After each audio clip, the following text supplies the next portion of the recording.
Good afternoon, and welcome to another infantile episode of Diatribes from the Voice of Doom.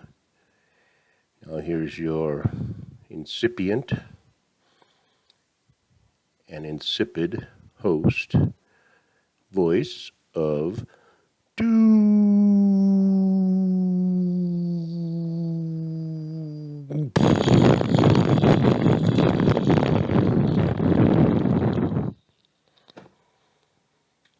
Hello. I'm having a concoction of my own. A white wine cooler made with pink grapefruit juice. And it's reasonably tasty. Didn't want to get into this subject, but the current events and current trends seem to dictate that I must talk about certain things.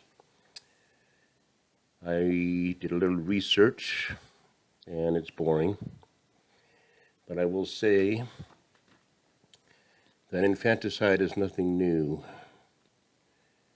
In fact, in the Neolithic era, prehistory, they estimate that they got rid of about 15 to 20% of their kids at birth.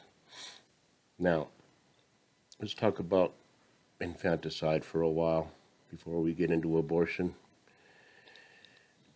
Infanticide is the deliberate killing or intentional killing of infants or offspring.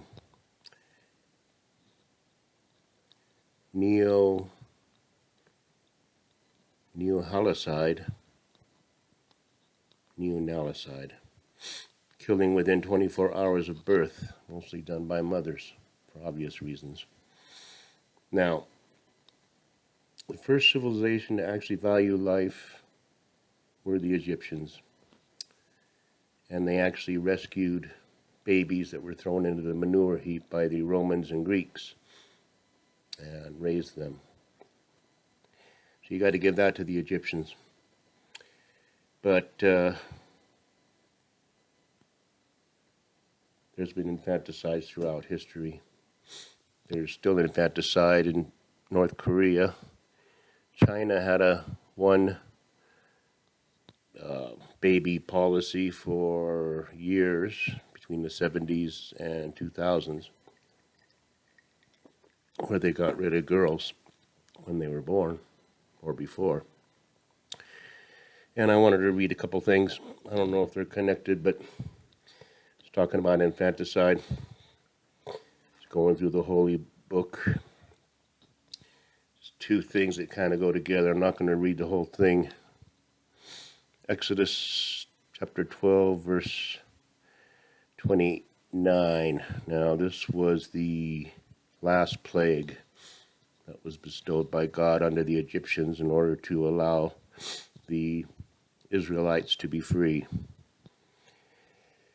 And it came to pass that at midnight the Lord smote all the firstborn in the land of Egypt, from the firstborn of Pharaoh that sat on his throne, under the firstborn of the captive that was in the dungeon, and all the firstborn of cattle. And Pharaoh rose up in the night, he and all his servants and all the Egyptians, and there was a great cry in Egypt, and there was not a house where there was not one dead. And he called for Moses and Aaron by night and said, Rise up and get you forth from among my people, both ye and ye children and Israel, and go serve the Lord as ye have said, and take your flocks and your herds as ye said, and be gone, and bless me also. And the Egyptians were urgent upon the people that they might send them out of the land in haste, for they said, We be all dead men.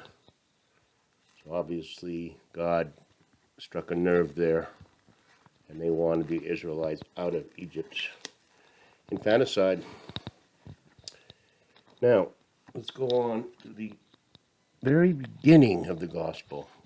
I mean, it doesn't take long before the blood starts letting. Beautiful story of Jesus being born in the manger. by the Virgin Mary, which is great. And then we get to St. Matthew chapter 2, verse 16. Set it up a little. The wise men came to visit Jesus, and they stopped by Herod's place on the way and said there was the king of the Jews being born right now. And Herod said, what do you mean? And they said, well, the star. And Herod said, well, when was he born? And he's like, it's now. And where is he born? Bethlehem. Well, I want to go and see him. So when you're on your way back, tell me where he is. All right. Well, the wise men didn't go back because they thought something was amiss. So in chapter 16, then Herod, when he saw that he was mocked of the wise men, was exceeding wroth, and sent forth and slew all the children that were in Bethlehem and in all the coasts thereof, from 2 years old and under, according to the time which he had diligently inquired of the wise men. Then was fulfilled that which was spoken by Jeremy the prophet, saying, in Ramah was there a voice heard, lamentation and weeping and great mourning, Rachel weeping for her children, and would not be comforted because they were not. Infanticide. Really great story when you're a kid in Sunday school. First you hear about Jesus being born and what a great tidings of great joy, and then the king kills all the kids. It's a great image. Now, let's get on to this issue of the day. Apparently some scoundrel leaked the fact that the Supreme Court was leaning toward overturning Roe v. Wade. Everyone's greatest nightmare is you're not going to be able to kill your kids anymore. You're going to have to go into back alleys with hangers. You're going to be sitting there in an alley with a hanger. Now, both sides have to go to extremes in order to make their point. Both sides use different words to describe the same thing. Abortion is the termination of pregnancy. Now, other people call it reproductive rights. Other people call it women's health rights. And other people call it freedom of choice. Some people call it murder. Some people call it the ending of life. It depends on what side you're on. And when I first was a liberal idiot, I kind of was for freedom of choice because I felt like it's the choice of the mother to decide whether to carry forth the pregnancy. And if she can't do it, if she thinks she's not going to be able to do it, then best to terminate. But as I get older and I learn more and I read the sage's words, I realize life is precious and everything happens for a reason. Now, we can go back to the hippie era. First of all, it's funny. I'm just going to go into the history of abortion a bit. Aristotle, 350 BC, wrote in Politics he preferred abortion over infanticide, but it should happen before the fetus has developed sensation or life. So they were trying to decide when life started even back then. 1585, Pope Sixtus V declares abortion murder, but the church flip-flops throughout the years and, goes various ways. 1971, just after Woodstock, coincidentally enough, just after the Summer of Love, like just get together with anybody and do whatever you want. Just after that time, elective abortion is allowed in Alaska, California, Washington, D.C., Washington State, and Hawaii and New York.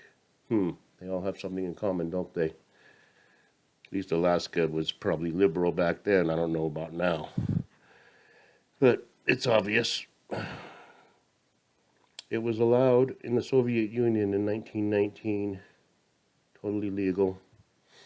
Iceland, 1935, Sweden, 1938, and then 1935, Nazi Germany condoned abortion for any reason. So it's funny, the dichotomy. You got two totalitarian regimes and two kind of liberal regimes, all legalizing abortion at the same time, more or less. Okay, so that's the history. Now,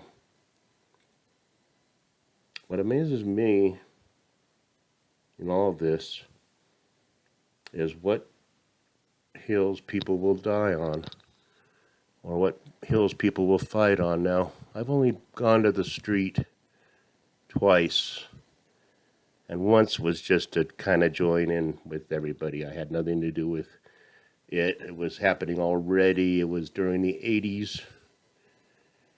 It was the height of the Iran-Contra affair and Nicaragua and El Salvador, and we were meddling in everything.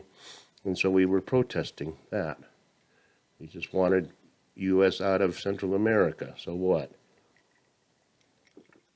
Second time I went to the street was of my own volition, and it was over something kind of minor, really, but major to me. Was Larry Elder was going to be curtailed. They wanted to cut his show down because they didn't want his stupid-ass opinion on the radio because he's some uppity person of color who says you can do things on your own, you don't need the government.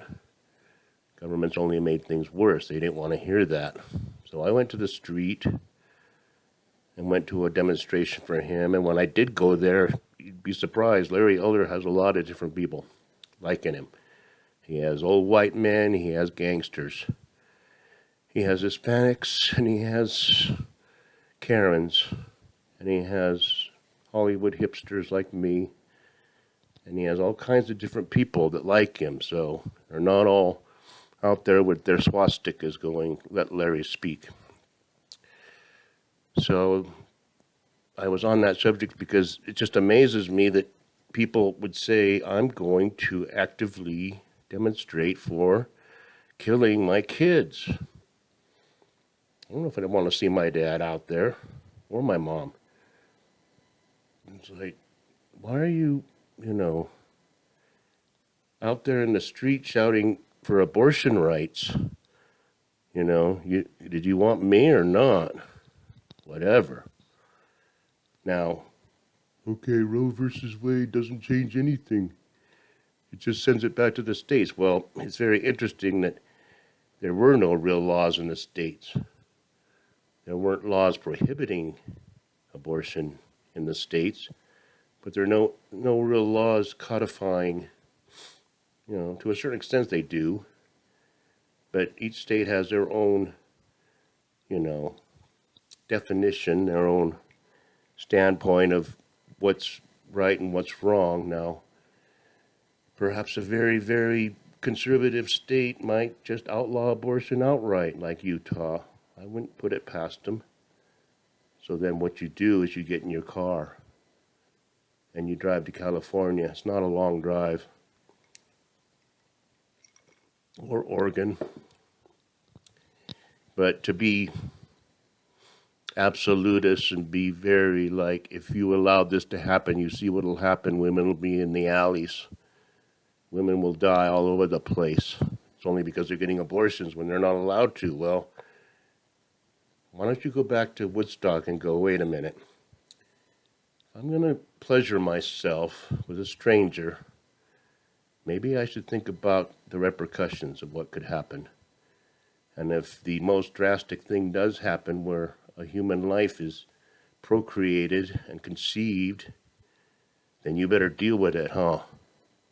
And not just say, I want the right to be able to have fun and do anything I want. Well, Stelter wouldn't like that.